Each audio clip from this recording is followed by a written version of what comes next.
Aloha Aina, ano ai, Velina Kako. Welcome to Free Hawaii News, brought to you by the Koani Foundation, presenting Hawaiian perspectives on a broad range of topics and issues affecting the Hawaiian Islands, the Pacific, and the world. Your hosts for Free Hawaii News are Leon Kaulahau Siu, musician, composer, diplomat, and political analyst, and Hinaleimoana Wong, Kumu filmmaker, cultural and Hawaiian language preservationist, and community leader. And now, Free Hawaii News. Ano ai me ke aloha ia kākoa pauloa e ko Hawaii nei pai aina puni mahalo anu ia o ko ke kipa mai o wau no o Kumu Hina. Aloha, I'm Leon Kaulahau Siu, coming to you from Suva in the Republic of Fiji. Welcome to Free Hawaii News. You know, you start looking at Makua as a parent, as sacred.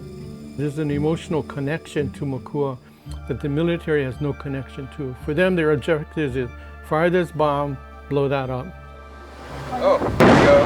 There's the Bangalore. For us, it's you fire that bomb, this really affects me and my family and the Aina, and that pain stays with the Aina. It doesn't go away. Nestled on the leeward side of Oahu, Makua Valley is a sacred place rich in natural abundance where a thriving community of Kanaka, or Native Hawaiians, once existed for centuries. That changed just days after the bombing of Pearl Harbor in 1941, when the U.S. Army forcibly evicted its residents. For decades since then, Makua Valley and its pristine beach have been used for military target practice, scarring and contaminating both the valley and the beach and waters in the name of U.S. national security. Malama Makua, a new documentary released recently, traces the valley's transformation from a place of Hawaiian civilization with deep cultural roots to land seized by the U.S. military for bombing and live fire practice for decades to a rallying point for grassroots activism. Malama Makua chronicles the ongoing struggle to restore what have been decades of U.S. military-occupied lands back to Hawaiian stewardship, connecting this local fight to global movements for peace, demilitarization, and environmental justice. With the U.S. government's lease for Makua Valley and other parcels of land, the U.S. military controls throughout Hawaii set to expire in 2029. For more information, we go now to the director of Malama Makua, Mikey Inoue. Aloha, Mikey. Welcome to Free Hawaii News.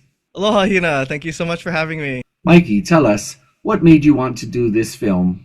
What first made me want to make a film about Malama Makua was honestly just the beauty and just clear and apparent sacredness of the valley after having experienced it for the first time myself around early 2022. What was it that hooked you about Makua Valley? I really wanted to experience Makua for myself because I would always hear, how beautiful it was and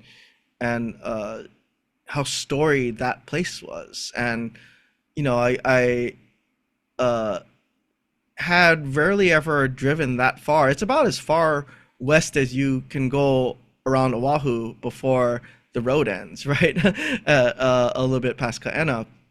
And so when I finally got to go there, it changed my life forever, and I at this point I can never really imagine my life without Makua Valley kind of like somewhere in the center of it. You can feel the sacredness of it, and at the same time, knowing what you know by the time that you're in there, knowing that there's all this unexploded ordnance, knowing that it's been desecrated and poisoned by the military for nearly a century because they started live fire training and bombing in the early 1920s, before they even had an actual official lease there. Just knowing the level of harm that was done to it and still seeing just how beautiful it is in spite of it.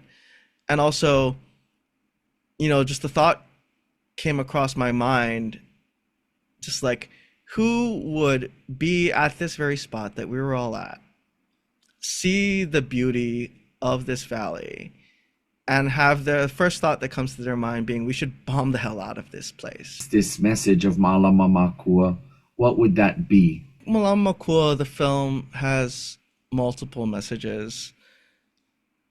I'm trying to think of how to talk about it without spoiling too much of the film, but I think it is, of course, about kind of the history of destruction that occurred within Makua, to be certain.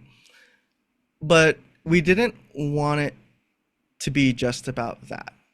We wanted to focus the story primarily on the beauty of the valley, the reasons that the valley was worth fighting for and is worth fighting for, but also seeing Makua and experiencing Makua and learning about Makua through the eyes of the people who cared for it and fought for it during those critical years, particularly in the late 90s to the early 2000s and through to the present day. And that's Malama Makua as an organization. And just to kind of show that this type of work takes time, you know. In the cases for places like Makua, you can see it takes lifetimes, and that it is still, regardless of that, it's worth it. One of the other larger themes of Malama Makua, the film, is just about how we learn to love each other through Aina. It's hard to find out what we care about or where we belong when we've been removed from the sacred, right? Particularly for indigenous people who have been forcibly displaced from their land and forced into kind of, you know, cookie cutter urban environments where you are, you know, very intentionally disconnected from land. And I think when we find our way back to what matters, when we find our way back to the sacred, when we find our way back to the land that feeds us, we also find our way back to each other. And I think the end of the film in particular kind of cements that message. Why has Makua Valley been a focal point for grassroots activism all these years? I think Makua Valley has been a focal point in local activism for so many years, in no small part because it is a kind of singular victory. What Malama Makua has accomplished as an organization for Makua, I mean, it's not to downplay any of the other amazing work of other activists and organizers in Hawaii, but because you know, Malama Makua has actually secured historic victories that has no kind of U.S. national precedent, right? Where in association and working together with Earth Justice, they were able to secure like a world historic victory in the courts from the U.S. military, where in the midst of in the immediate aftermath of 9/11, they were able to secure dramatic concessions from the U.S. military on an unprecedented war footing that now, you know, informs a lot of the current geopolitical crisis we currently find ourselves in. They were able to secure concessions that I think we haven't seen much precedent even after, where they were able to get regular cultural accesses and able to get, they were able to monitor and have oversight over live fire trainings while the trainings were being conducted, and able to document whenever the Army breached their own protocols, right? And were able to have cultural practice observed within the valley during, not while they were doing live fire training, but during this extended period of live fire training. And then over, you know, the course of several decades, we're able to get the military to end permanently their live fire training in the valley. I think that's those victories are partly why Makua has been, at varying times at the forefront of political consciousness in Hawaii, and I think can serve as a model in various ways to inform organizing in other places, particularly when the U.S. military is the antagonist on the other side of those struggles. If you could speak to our viewers, Mikey, about the takeaway from your film, what would you tell them? I think what I want viewers to take away from the film is that Malama Makua isn't just about Makua. And it would be great if people feel inspired to come on a cultural access to Makua after seeing the film. In fact, that's our last call to action in the film itself. But I think it's more important for people to come away with the sense that they need to find their Makua if they haven't yet, right? Like what aina are you most pili to, or that you care about most, that's in your community, that's in need of your help? Because particularly if you live in the heart of US empire, there's a pretty good chance that there's a place like Makua that is crying out to you, that needs your help and is calling for you to come show up for it and to defend it. Go on and find that place. And if you don't know what that place is yet, find organizations around you who are fighting for those places, and just go to a meeting and listen and learn and see from them where your hands are needed, your help is needed. No leila, Mikey, mahalo anu ia oe wa hiki mai noho I ka palena pau o ke ia manawa pokole o ka noho ana. Mahalo I kau mauhana mai kai. We come now to a segment in Free Hawaii News that we call the Pacific Way. And this is where Hina and I discuss our perspectives of what's the Pacific Way and why that's important to us, and why that is important, we believe, to our people here in Hawaii. And what the topic I wanted to talk about today was triggered by, the recent controversies over the negotiations for renewing the leases, the military leases on places like Pohakuloa, and items that we thought were pretty much settled because the leases are going to be expiring, and the people have said no, and the state has rejected the EIS, the environmental impact statements, and things like that. So we think these things are laid to rest. And then there was the recent resurgence of the effort to bring forth federal recognition again. Again, another topic we thought was laid to rest. And then, of course, TMT, the 30-meter telescope, is now coming forward again.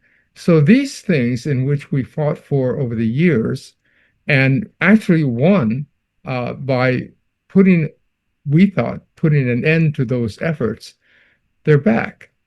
And again, so what this causes us to think is that we are fighting for certain things from our perspective as far as what's important to us and our people and our nation, while others in places of power are fighting for something that is not in our opinion, the best interests of our people. And so it looks like we have this conflict of interests here, the American interests and the Hawaiian interests. So I just wanted to discuss this a little bit more, because it's not just the Hawaiian interest, it's really how we see things as people of Pacific Islands people. So Hina, what do you say about this? I have many thoughts about this, and thank you for bringing this topic up. I can only say that it only further exemplifies and supports everything that I have echoed in these past many free Hawaii news sessions that we have brought to our community. And that is that when we as Kanaka are not, and not just Kanaka, but those of us who live here in Hawaii, when we are not focused to Hawaii as our piko, Hawaii as our mainland, it then creates an effect that results in everyone orienting themselves to the continental United States as the location to look towards, looking to America. And the reason why I say the continental US and America and not Great Turtle Island, I'm not honoring our Native American brothers and sisters for this particular instance because of the reality of who's in political control. And so when we look at North America and what the United States of America's presence in the Pacific and what happens to our people when we see and think and do no other way except the American way. Yes, I agree with you. And this is, of course, what we have to work to overcome. Because as you have stated many times, the more we can lock into who we are, where we come from, our mo'oku'auhau, our language, our olelo, and just the way that will help to shape the way we think. And it'll actually help us to slough off the indoctrination that we have been victimized by over the years by the United States. So we need to, in other words, stop thinking as Americans or as the colonizing powers, and to start to think more in terms of what our ancestors stood for, and what was important to them, what mattered to them, and how to conduct our lives and conduct our society, our communities, according to the values that they did. So again, I see this clash of cultures going on here. That it's not just a matter of legal haranguing and legal competition, but it's really a clash of cultures. We simply see things a different way than they do. And I hate to use a we and they, but really it's very quite clear that there's no meeting of the minds in this way because of a preset determination on the part of particularly Americans in their values and their structure and their priorities. So it's a difficult thing, but I believe, and we've made a tremendous amount of progress over the last 45 years, particularly with the coming back of Punana Leo and the Hawaiian immersion and all of these different cultural regeneration, the Renaissance we're talking about, and everything that happened over the last 40, 50 years, the sailing of Hokulea, and which, by the way, next year is our 50th anniversary of the sailing of Hokulea. Things like that all of a sudden changes the narrative and changes the fact that we had forgotten so much, but now we've had 50 years to catch up. And I think that this is very positive. If the TMT proposal had happened 50 years ago, none of us would have said anything about it. It would have gone over our heads. We had no clue. That's how they got 13 telescopes up there in the first place. But today, because of the regeneration of our people's thinking and going back toward the Pacific way or the Polynesian way or the Hawaiian way, we are actually have made that shift into changing our worldview and changing our perspective to see what is really important to us and to our future. So these challenges that we're facing, yes, they keep on coming up, but we keep on defeating them as well. And we're getting stronger. And we're going to stand again. It comes up, we stand again. And the next time we face these things, it's not as difficult. And we've gained more momentum and more people. And when we see our young people and how they respond to the call, the kahea, to come forward and make a stand, this is really totally a different picture from 40, 50 years ago. So I just want to say that even though we're facing these things, if we stand by our Pacific way, we stand by the values and the knowledge and the wisdom of our ancestors, and we see how things should be done, and we use those, we really are going to have a bright future ahead of us. You're watching Free Hawaii News, giving you the Kanaka perspective on issues in Hawaii. Born in the aftermath of the 2023 Maui fires, the Lahaina Community Land Trust was formed to safeguard Lahaina families from displacement and leverage disaster relief to help create permanent community stability. The Lahaina Community Land Trust is run by Lahaina residents, community members who lost homes in the fires, and also those with general knowledge of Lahaina. Their mission is to secure land for permanently affordable homes to ensure local families can remain in Lahaina without having to compete with wealthy foreign investors and disaster capitalists. Besides purchasing and building homes on Lahaina lands, the Lahaina Community Land Trust arranges for Lahaina homeowners to access GAP grants when insurance settlements fall short, thereby ensuring that Ohana can remain in Lahaina. For more, we go now to Lahaina, where Lahaina Community Land Trust Board President Mikey Burke and Director of Operations Carolyn Aueloa are standing by. Aloha Mikey, aloha Carolyn. Aloha Hina, we're so happy to be here with you again today. Tell us about the progress in Lahaina lately. It's been a really busy year, Hina. We are so proud to report that we have been successful in protecting 11 parcels so far in Lahaina.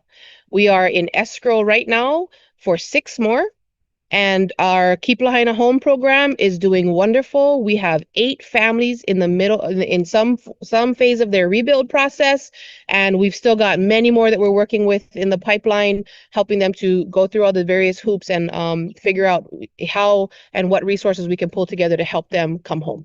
What is the Mennonite Disaster Service, and how have they been helping in Lahaina? The Mennonite Disaster Service is they're a new thing to me too. I never heard of them before this, but they are one of our partners in our Keep Lahaina Home program. They are basically a faith-based volunteer organization that provides long-term recovery assistance to communities impacted by disaster.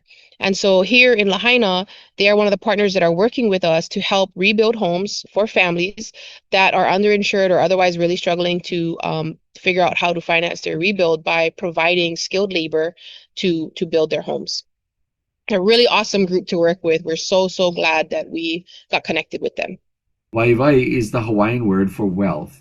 Can you explain the difference between the Western concept of wealth and how it differs from waiwai? This question of wealth in the Western sense really boils down to it being a very individualistic concept, whereas in Hawaiian worldview, vai is a collective well-being, a collective wealth. That being said, as a Hawaiian people, our vai is about not just how we are doing, how our family is doing, but how the community is doing, how our aina, our vai, our kai is doing. Because if any one of those things is suffering, then we're all suffering and we're all unwell. And when it comes to this Western concept of wealth, it's really about, take. It's how I can get ahead, how I can put my family ahead of the collective. And those two things don't coexist. And we're seeing that in real time right now. It's coming to a head. Yeah. Yeah, the Western wealth concepts, they tend to talk in terms of return on investments and assets and liabilities and profit and measured in terms of financial currencies and profitability. Vai is not measuring in those types of metrics. It's all the other things that Mikey just mentioned of personal and family well-being and health, and then the well-being of the community, and then the aina that we share. It's a collective communal concept, as opposed to just an individual idea. What is the difference between wealth built from extractive capitalistic values and wealth that creates generational stability, and which is better for Lahaina? Well, you know what I'm going to say is best for Lahaina. This capitalistic extractive model that we've seen, this American concept of wealth is antiquated, to say the least. It's destructive, to be honest. Out of control. It's definitely out of control, not just in Lahaina, across the Pai'aina, and we're going to dare say across the continent as well. It's all about take, take, take. The highest return on investment you can get.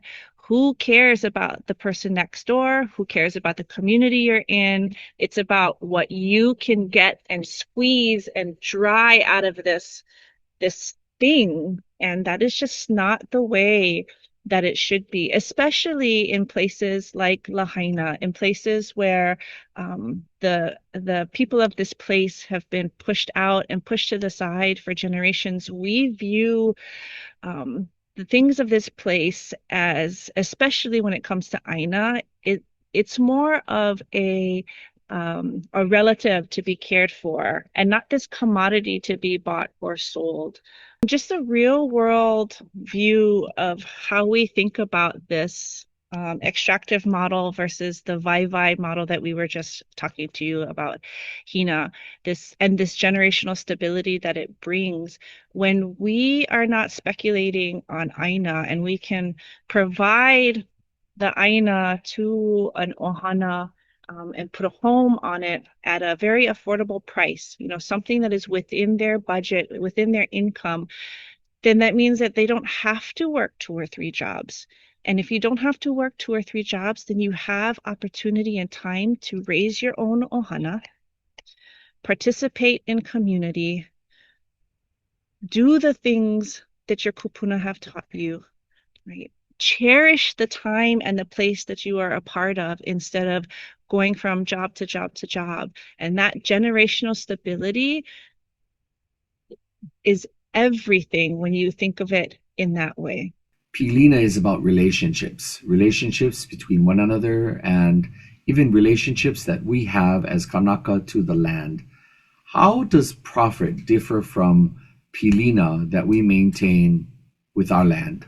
At the end of your lifetime, nobody's going to care about the money in your bank account, all the profits that you made in your lifetime.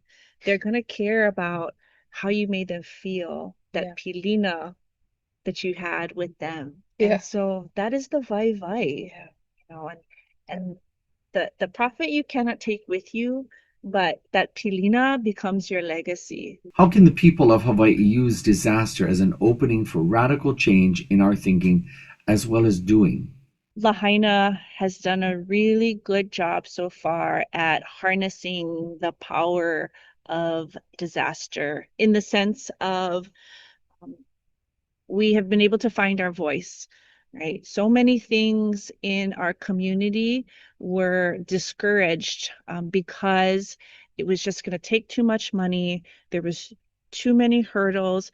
The shoreline is already built up. There's nowhere to move, on and on and on. So many different excuses as to why things could not be done for the better, for the health and well-being of this place. And the fire took that all away. And so half the work is done for us. And now it's a matter of convincing the powers that be, the people who are in the right places, especially in government, that can actually affect the change, to show them that we can do something out of this disaster, and we can do something beautiful and pono out of it. Or we can go back to the way it was, and we will be unwell, our community will suffer, the things that they care about, like profit, will suffer because we didn't build back in a very intelligent, and when I say intelligent, not just modern day intelligence, but with the intelligence of our ikekupuna, indigenous intelligence. No laila mahalo anui a olua, Mikey, McCarolyn, mahalo anui, ka olua mauhana mai kai, mahalo anui ko ho'okupa'a, mahalo anui ka naue i mua. Mahalo.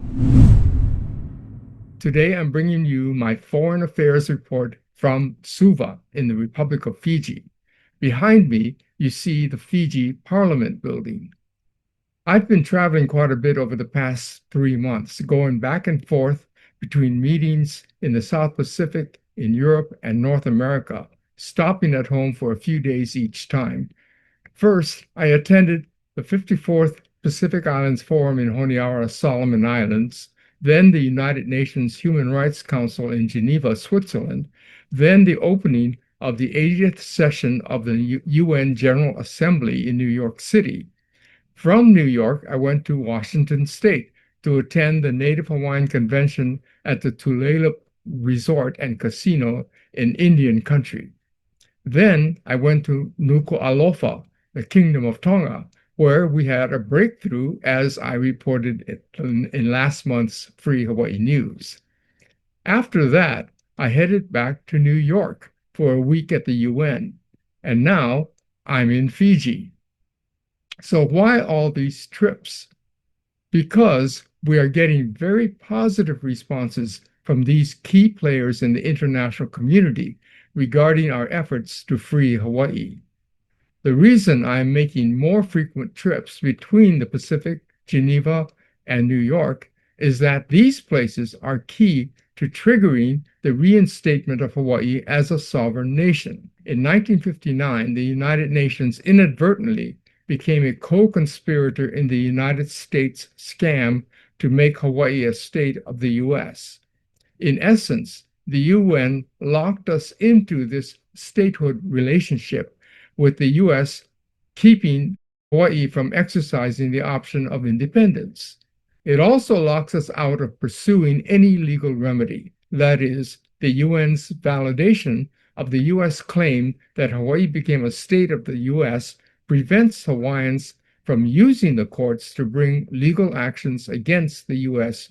over its previous illegal actions against the Hawaiian Kingdom, such as the U.S.'s participation in the illegal coup and seizure of our nation in 1843, the U.S.'s fraudulent annexation of 1898, the imposition of U.S. laws through a puppet territorial government in 1900, the systematic pillaging of our lands, and the impoverishment and enslavement of our people by the territory of Hawaii and the state of Hawaii.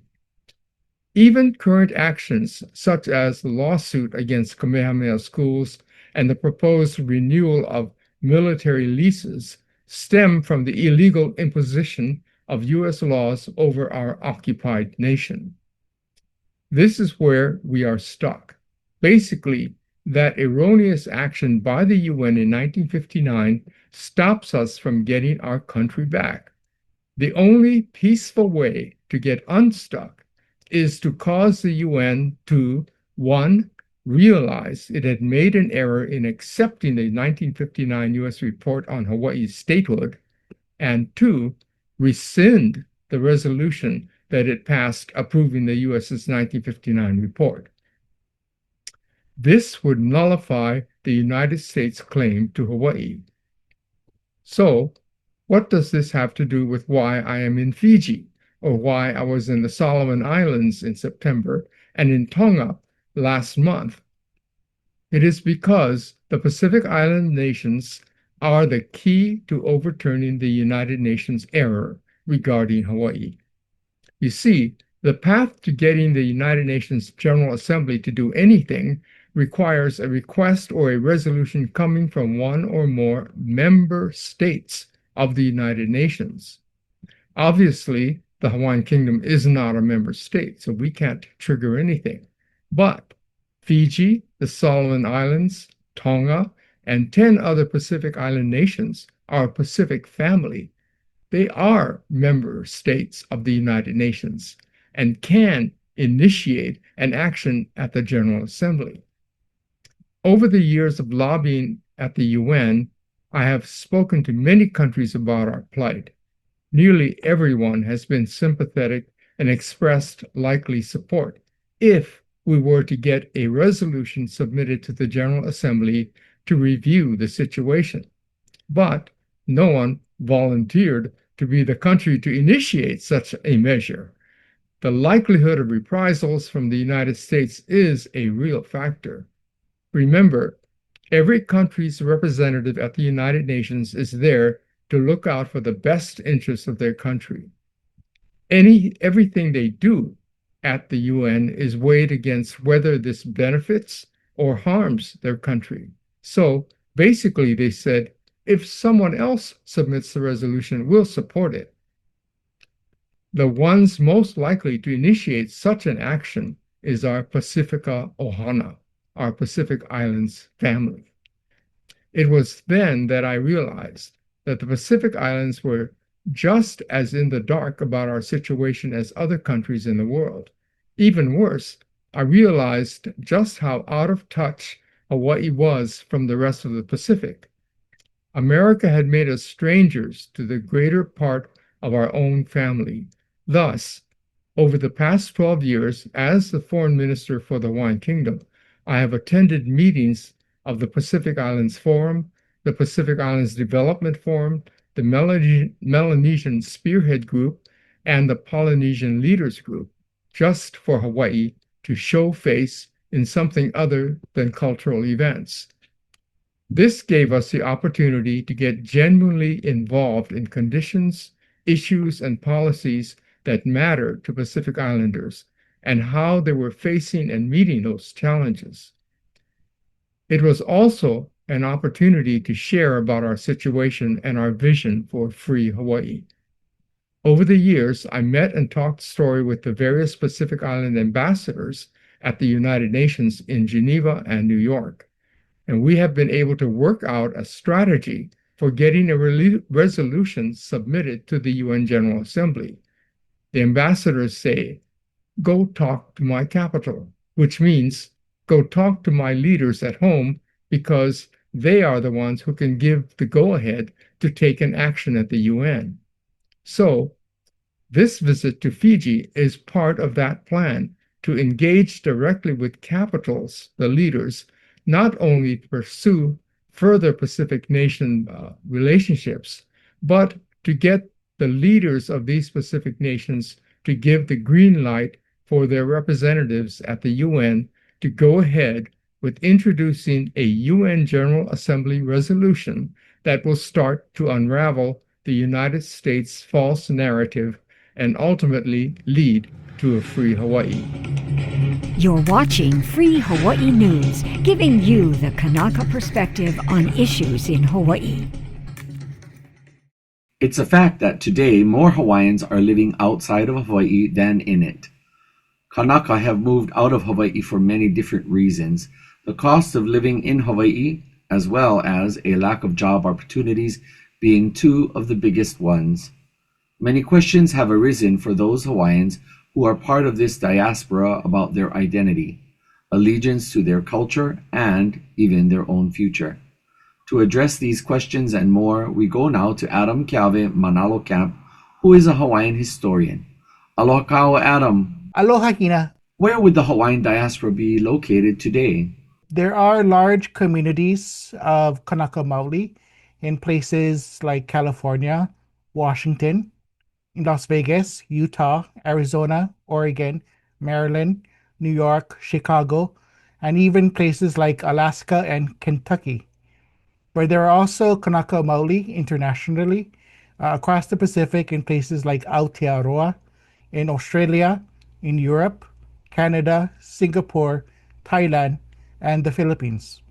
So right now we are a global lahui, but our piko Of course, our spiritual connection, our spiritual umbilical cord, is still in Hawaii. And so, Adam, if you're Kanaka Maoli, if you are Kanaka Oiwi, you are Hawaiian, and you live across the ocean, can you still be a part of the Lahui? Absolutely. If you're a Kanaka Maoli, you are part of the Lahui.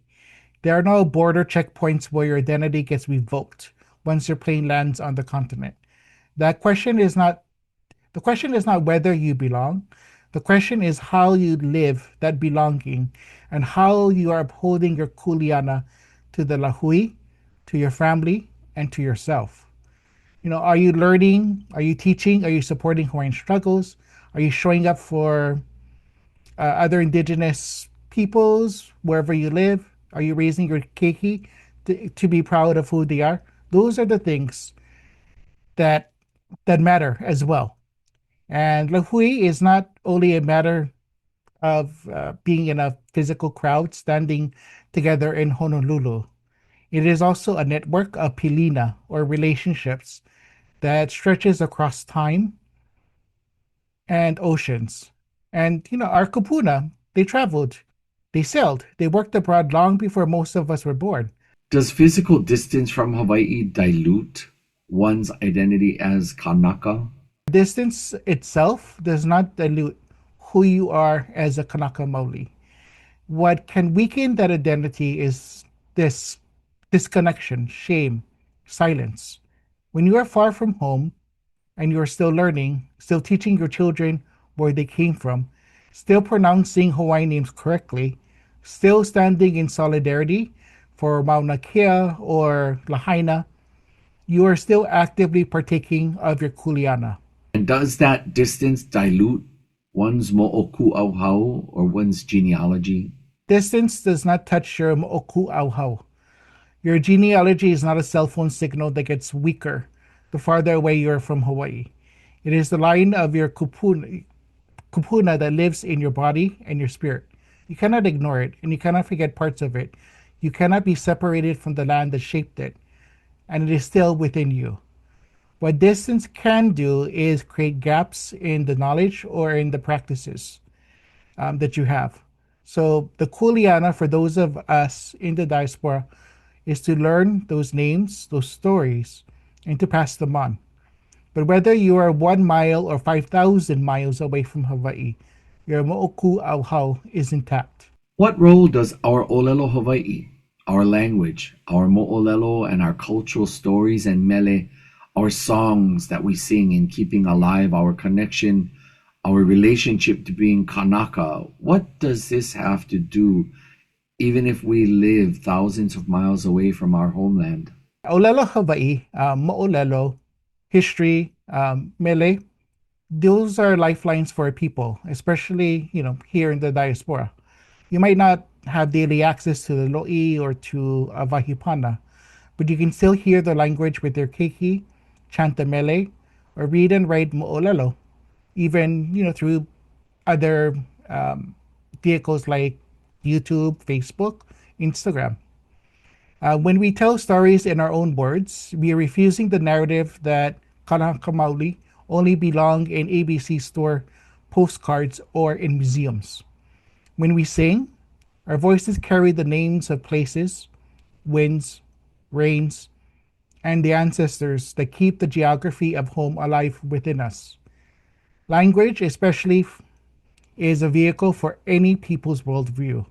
So every class taken online, every prayer said in Olelo Hawaii, every mele sang in our communities on the continent, these are acts of resistance to policies that try to take our language from us.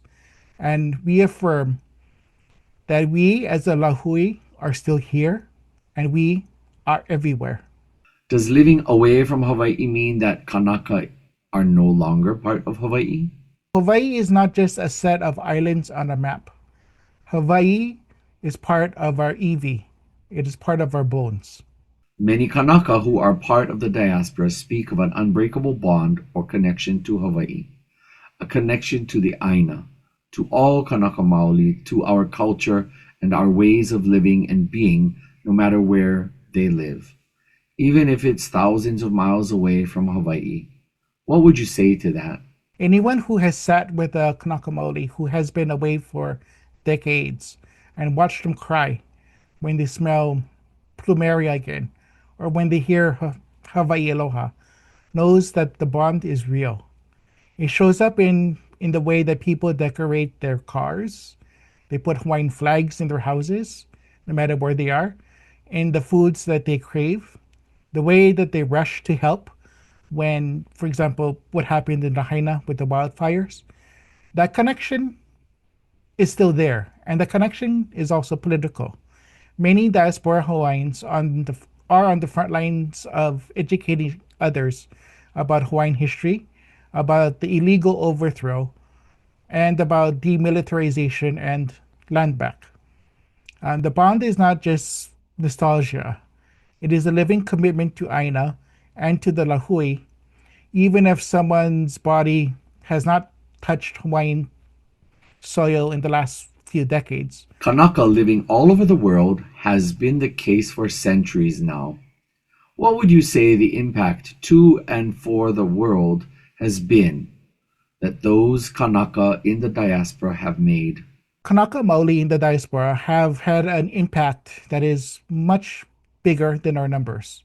In the 1880s, our people sailed on whaling ships, explored parts of Turtle Island, worked in ports around the world, joined political missions to reinforce our independence, and brought Hawaiian perspectives into places as far as New York, Aotearoa, Alaska, Germany, Mexico, Japan, and Scotland. Today, Kanaka Maoli are scholars, artists, organizers, healthcare workers, and cultural practitioners in cities all over the world.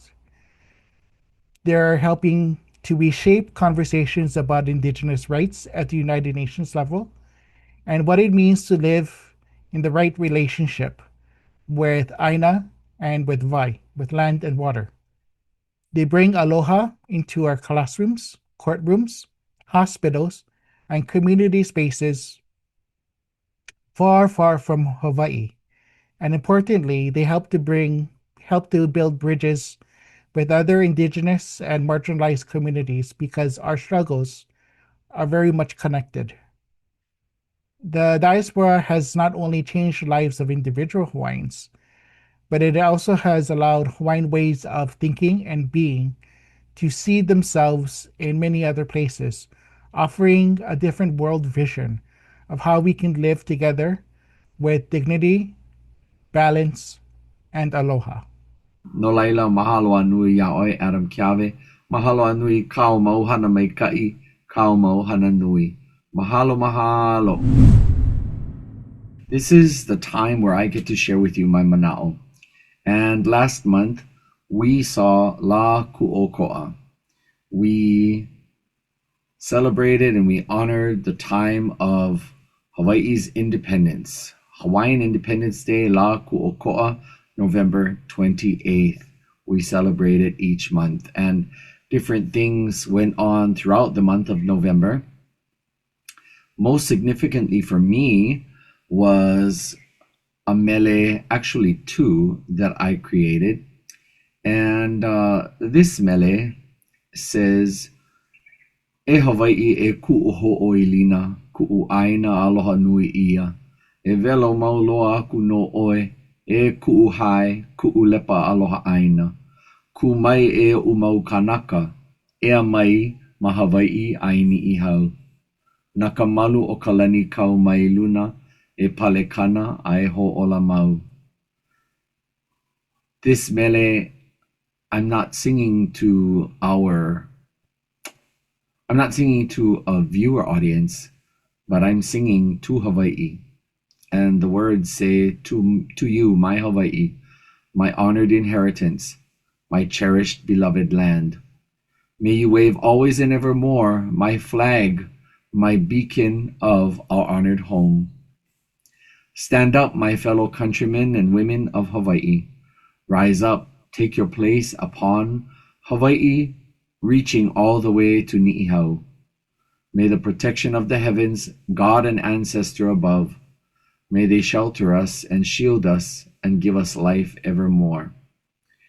This is a mele alohaina, or a song that shares love of land and country.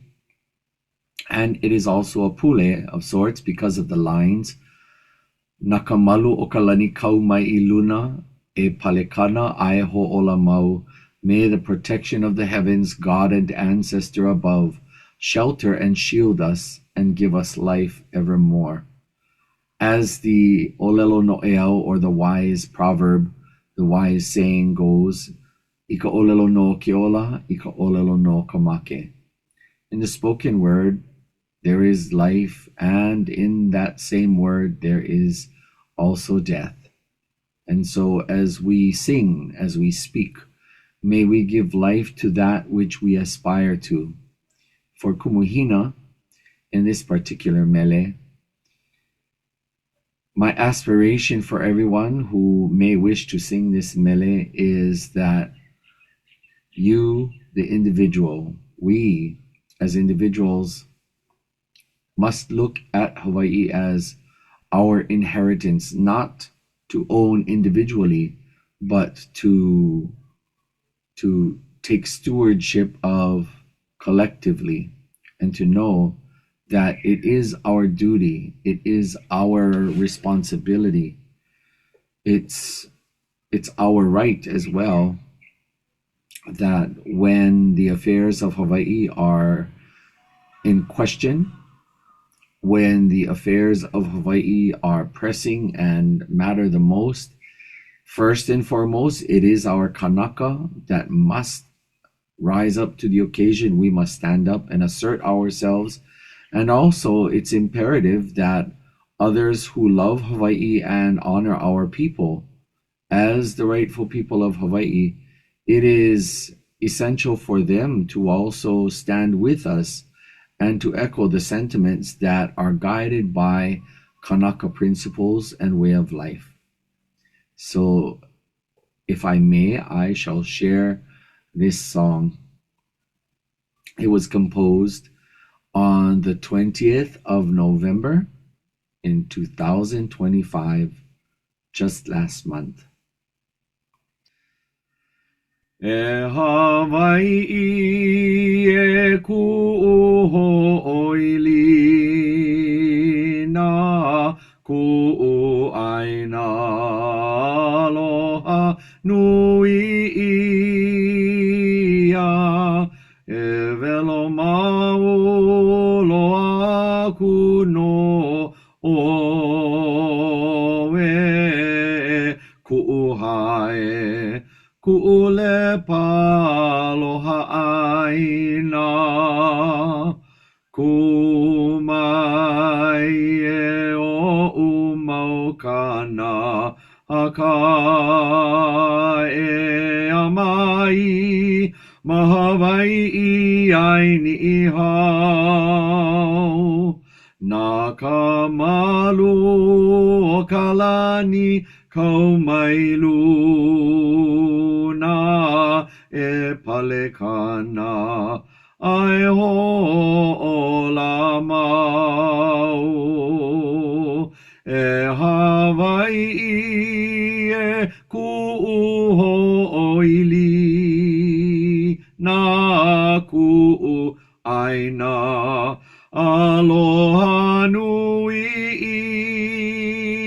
ia e velo maolo aku no o e ku'uhae ku'ule paloha aina kumai e o umaukana haka e amai mahawai aini ihau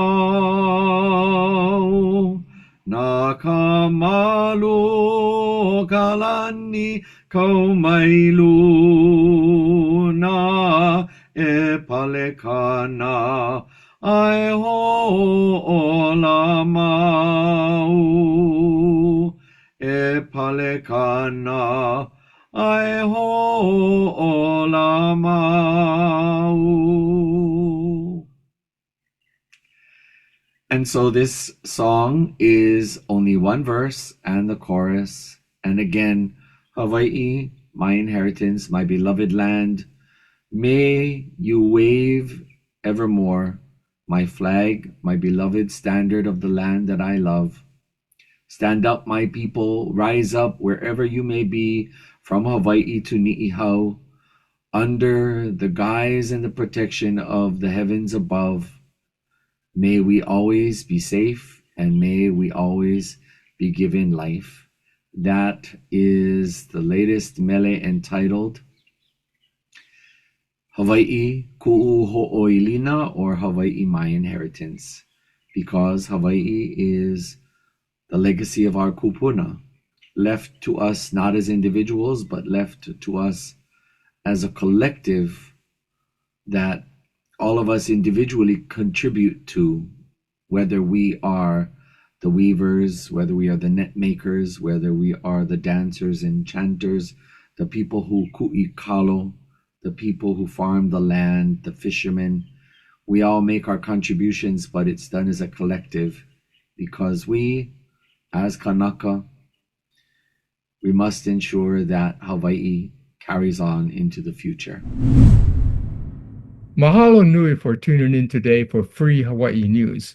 We hope you've enjoyed the show as much as we have enjoyed bringing it to you. And mahalo to all of our guests for their manao and for their wisdom that they shared with us. Ano laila mahalo anu ia oko ke kipa mai a maua I ke iahiahi nei.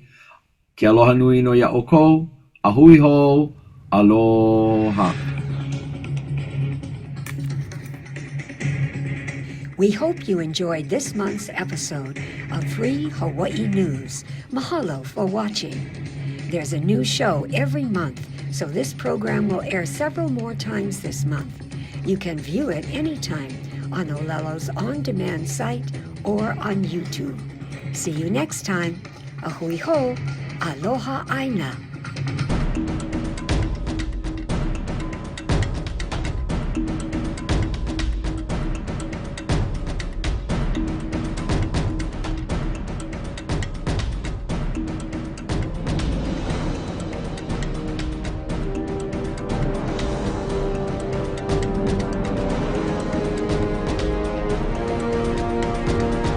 Free Hawaii Broadcasting Network.